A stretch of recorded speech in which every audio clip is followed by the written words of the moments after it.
समझेंगे बकाया मांग और अग्रिम मांग में अंतर, है ना। सबसे पहले हम ये समझते हैं कि बकाया मांग किसको कहते हैं, फिर हम ये समझेंगे कि अग्रिम मांग किसको कहते हैं। बकाया मांग जैसा कि नाम से ही क्लियर है, जिसको अंग्रेजी में कहते हैं कॉल इन एरियर। क्या कहते हैं? Call in arrear. तो बकाया मांग में क्या होगा, यदि कोई अंशधारी किसी याचना का मतलब जैसे पैसा जो लेते हैं वो एक बार में पैसा नहीं लेते, बहुत सारा इंस्टॉलमेंट होता है। जैसे शुरू में लेते हैं एप्लीकेशन, फिर क्या लेते हैं अलॉटमेंट, फिर क्या लेते हैं फर्स्ट कॉल, फिर क्या लेते हैं सेकेंड कॉल। यदि कोई अंशधारी कोई भी, है ना, राशि का भुगतान नहीं करता, किसी याचना का भुगतान नहीं करता है, तो उसको क्या कहते हैं? बकाया याचना। क्या कहते हैं? बकाया याचना। तो बकाया याचना क्यों होता है?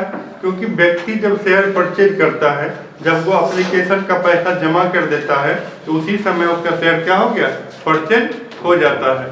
जब शेयर परचेज कर लेता है, तुरंत अलॉटमेंट का पैसा नहीं देना, कुछ दिन के बाद अलॉटमेंट का पैसा देना होता है, उसके कुछ दिन के बाद फर्स्ट कॉल का पैसा देना होता है, उसके कुछ दिन के बाद सेकेंड कॉल का पैसा देना होता है। तो किसी भी व्यक्ति का आर्थिक स्थिति हर हमेशा एक समान नहीं होता, वह समय और परिस्थिति के हिसाब से क्या होता है?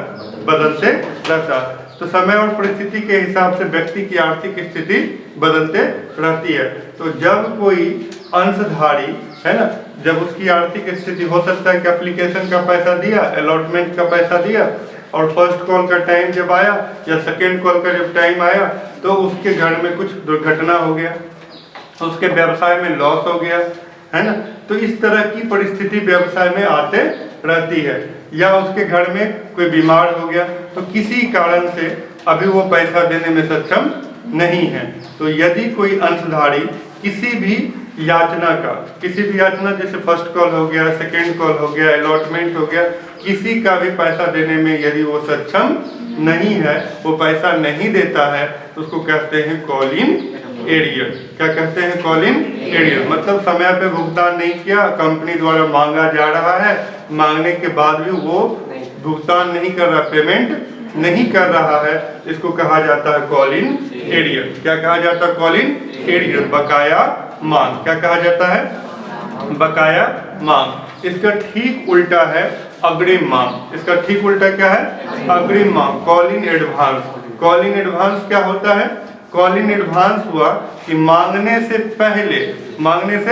पहले यदि कोई अंशधारी पैसा दे देता है, उसको कहते हैं कॉल इन एडवांस। जैसे एग्जांपल के लिए कि एप्लीकेशन हुआ, अब कोई अंशधारी अलॉटमेंट पर ही फर्स्ट कॉल का भी पैसा दे दिया और सेकेंड कॉल का भी पैसा दे दिया, अभी कंपनी मांगा नहीं है। मांगने से पहले यदि कोई अंशधारी टाइम से पहले पैसा दे देता है, तो उसको कहा जाता है कॉल इन एडवांस। क्या कहा जाता है?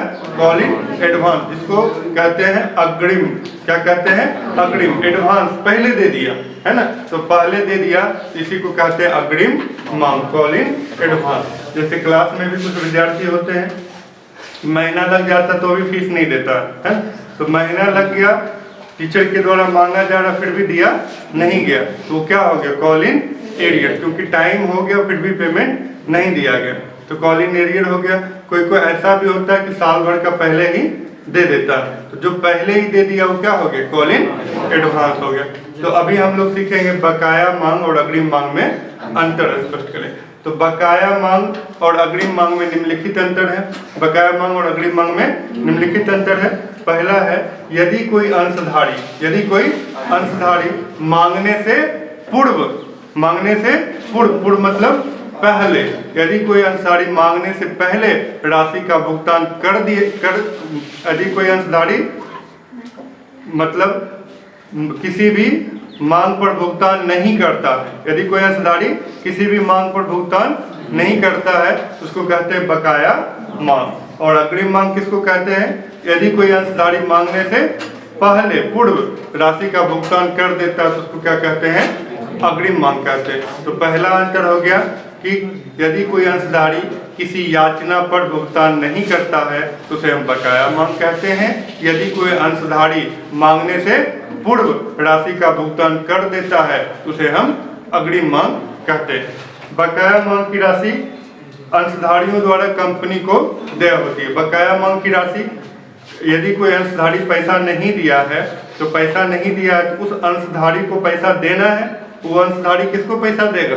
कंपनी को पैसा देगा।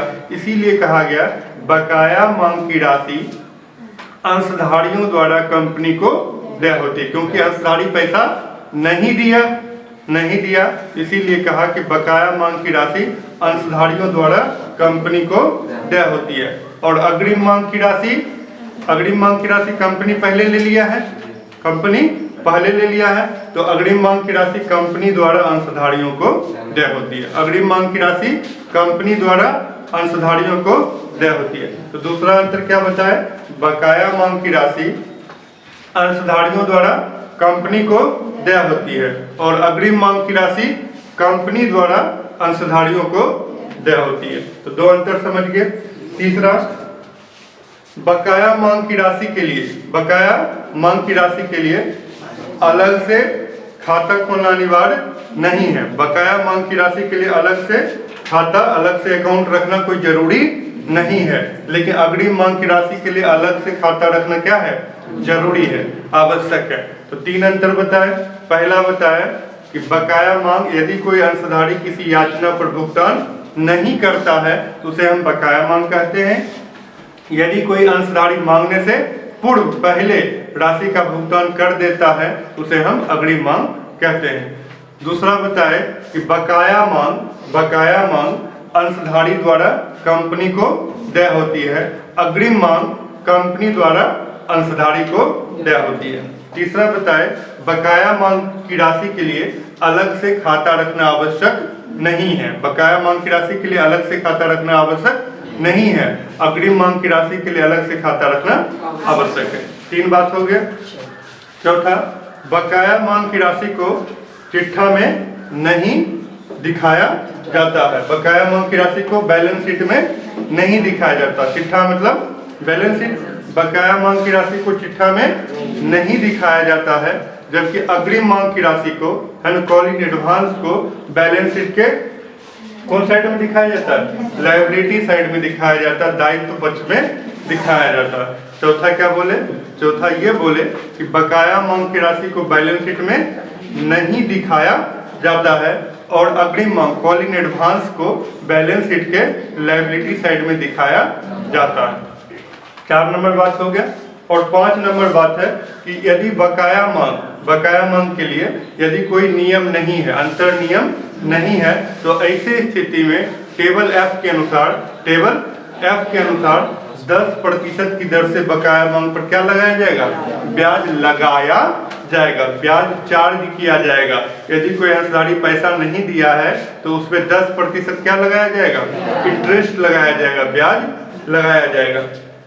और अग्रिम मांग की राशि पर यदि कोई अंशधारी समय से पहले पैसा दे दिया है तो उसको 12% की दर से ब्याज दिया जाएगा, उसको 12% की दर से ब्याज दिया जाएगा।